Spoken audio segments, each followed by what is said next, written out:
Hi, welcome to Gridiron TV. I'm now joined via Skype with the National League's Director, Drew Anderson. Drew, thank you very much for joining us on the show. I appreciate you taking time out to have a chat with us.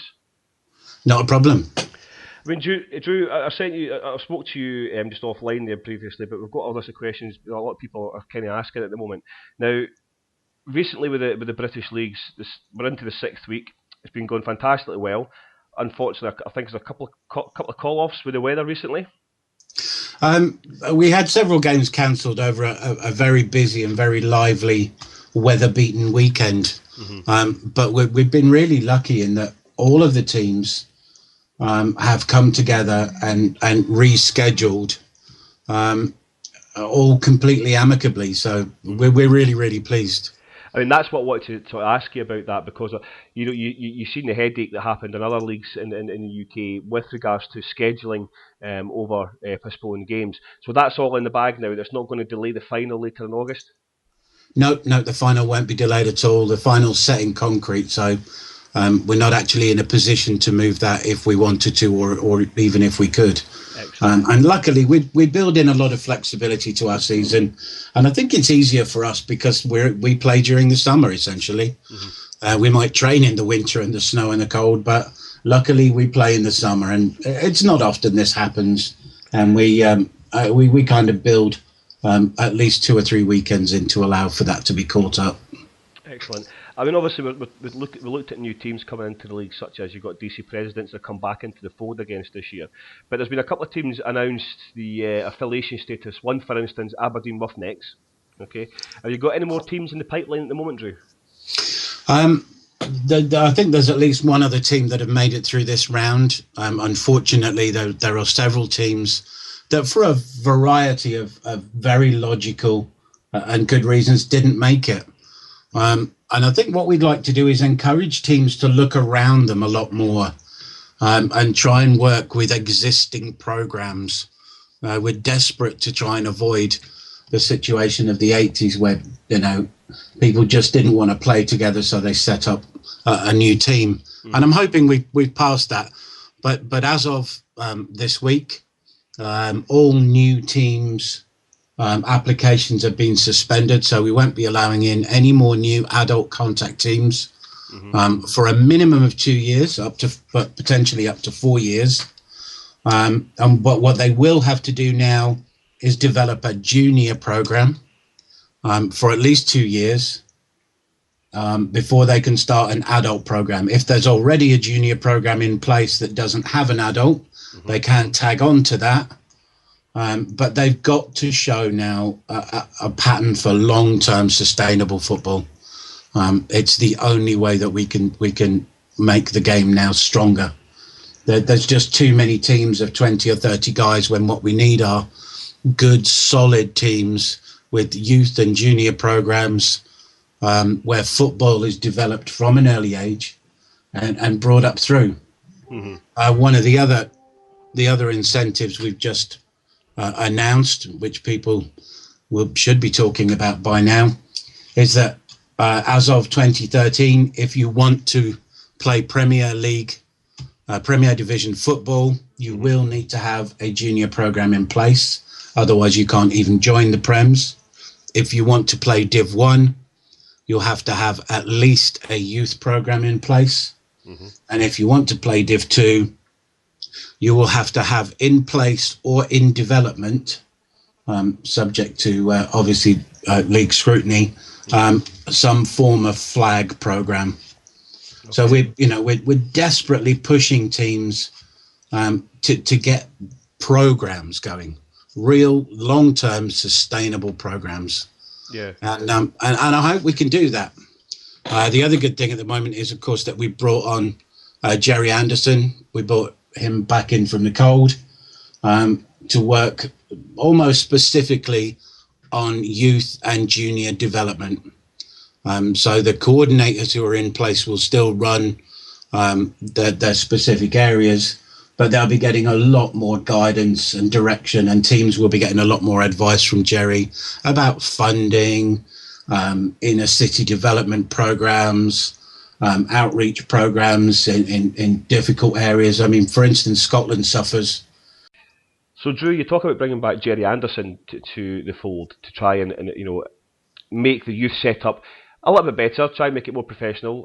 Is this the aim forward now for BAFA? Is this what they're going to be looking for from the future? Is the future of football is going to be through the kids? Yeah.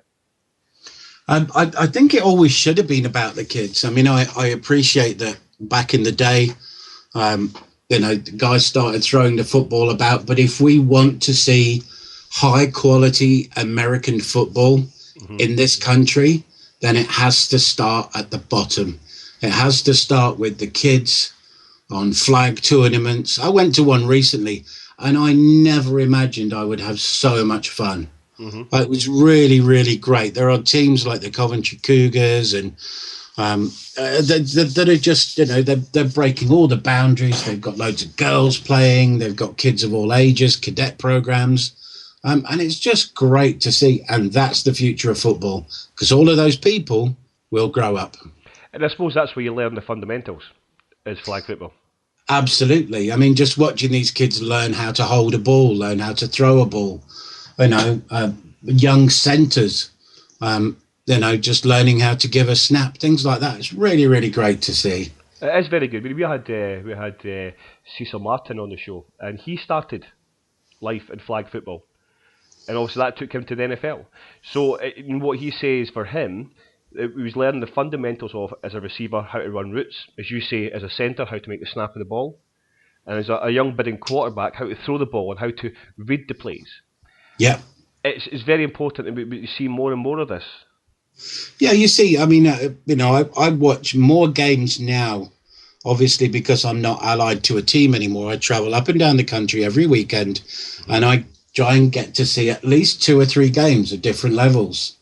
And the one thing you see with adult contact, unfortunately, is that a great many quarterbacks can't read a defense. And that's one of the things you learn from junior and youth football and flag. You learn how to read a defense. And that's also very important moving into the senior leagues, because being a quarterback, you've got guys who are seasoned veterans running towards you, and you've got to learn to read and move. Yeah. So, I mean, Drew, we talk about, obviously, the youth, and we talk about the kids. We've got 11 kids that have recently just been picked for the European All-Star team heading to the States.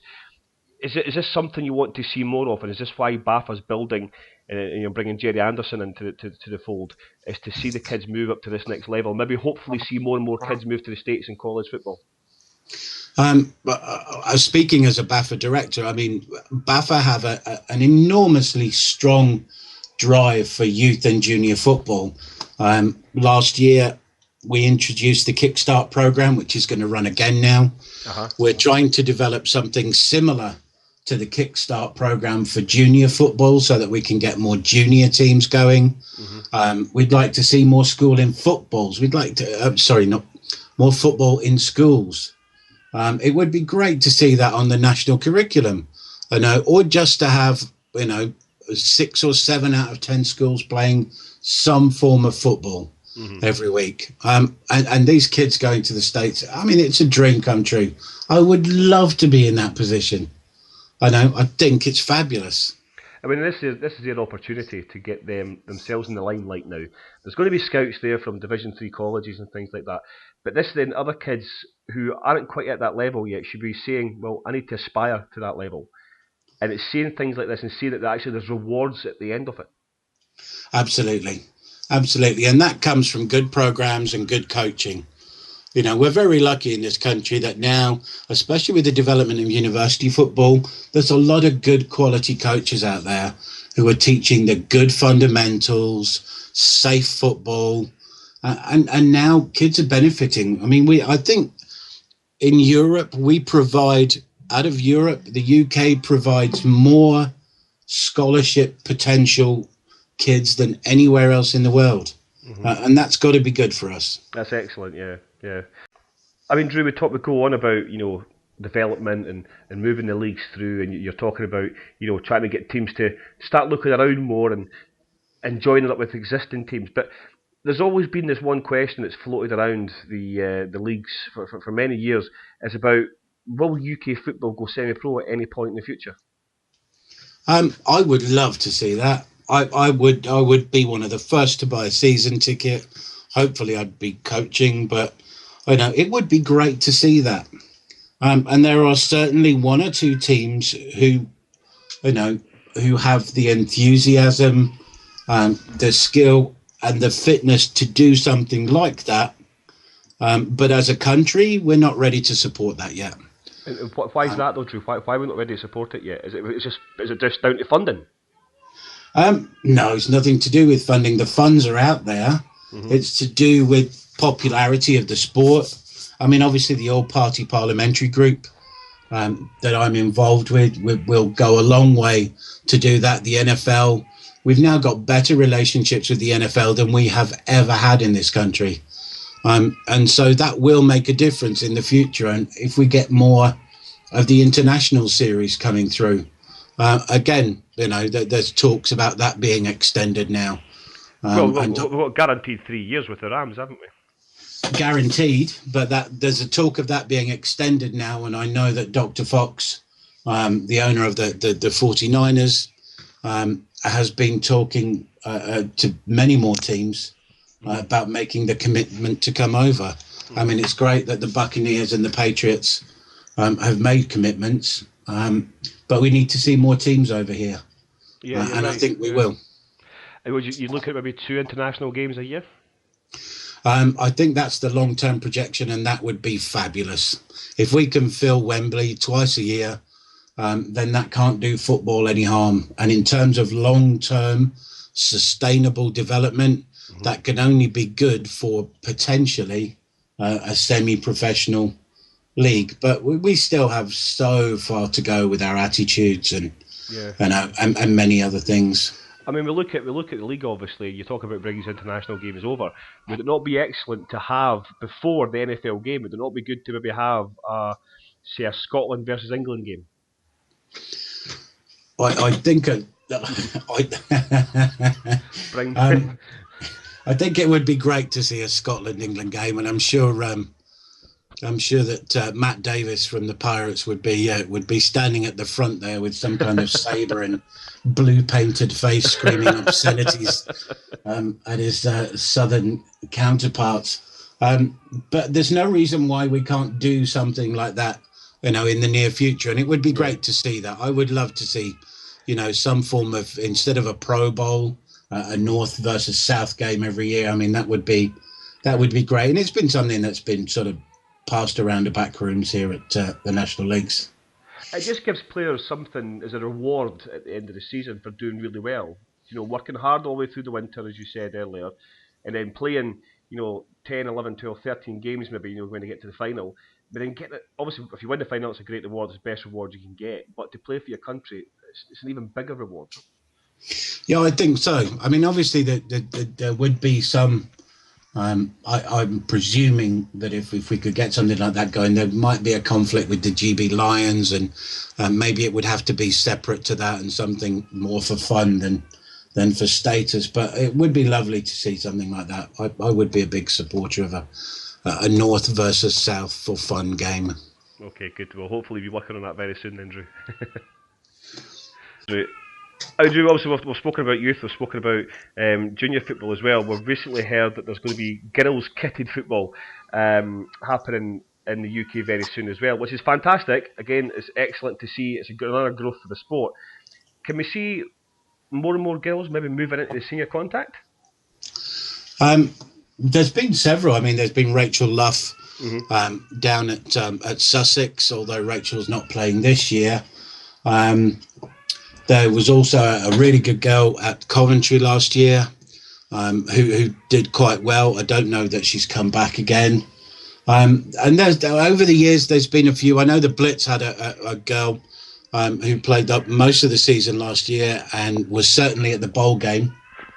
And it's great. I'd love to see more women involved in football, on the pitch, off the pitch. I mean, it would be great. But it has to be done with safety as the paramount concern. Yeah. And they have to really want to do it, and I think that will take a little while longer. But if any girls want to get a team going, the national leagues would support that 100%. But I think what we'll see is a growth in universities but I think it will take a while before it takes off domestically. Mm-hmm. But it's good to see, though. It's a move in the right direction for British American football. Definitely. Good. Because it brings the whole family element in, I know, and the more people get involved, I know girls bring boyfriends, boys bring girlfriends, and it increases participation and attendance, which can't be a bad thing. Well, Drew, thank you very much for joining us on Gridiron TV. I appreciate you taking time out and having a chat with us. There certainly seems to be very, very organisation, obviously with the youth being the main focus, and obviously having teams share each other's teams that already exist, to be honest, which is quite a good thing. And I think you're right in what you said.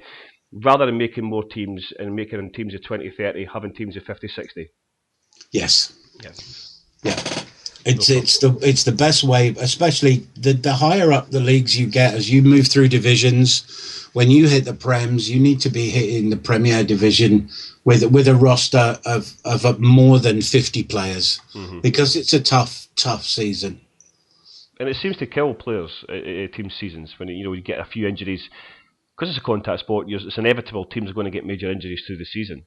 If you've only got a roster of 40 guys and get 10 injuries, you've got 30 guys travelling down south, and especially if you get to the playoffs, it really kind of leaves you no chance.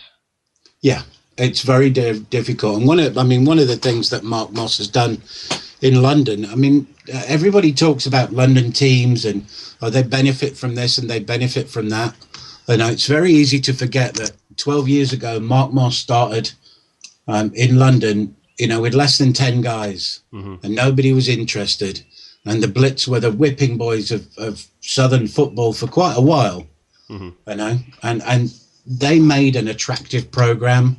They made a program that people wanted to be a part of, and that program has now become the best in the country and certainly one of the best in Europe. Yeah, and they're doing fantastically well in Europe this year as well. Yeah. And that's that's down to so many factors, but one of the things Mark has always said is that if you make an attractive program, people will want to be part of it, and it's true.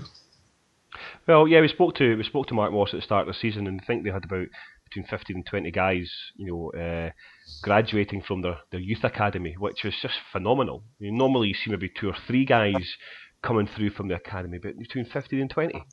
Yeah. It goes to show the kind of setup they've got is excellent, and hence why they're representing UK football in Europe at the moment. So. And those are all guys who joined the team as rookies, but already have a strong, stable, really good fundamental grasp on football. So you can't any program that runs that kind of system. East Kilbride up in Scotland is another great program. That have managed to develop. And there are more and more programs around the country that are growing like that. And especially now that we've got more teams adding youth and juniors, it can only get better. Yeah, which is good. Well, Drew, I appreciate you taking time to speak to myself tonight on Gridiron TV. I wish, obviously, you the very best in getting things organised and trying to bring better and more exciting things to the league certainly for the forthcoming years anyway. Well, let's hope we can keep it up. Good. Well, Drew, thanks very much, and I'll speak to you soon.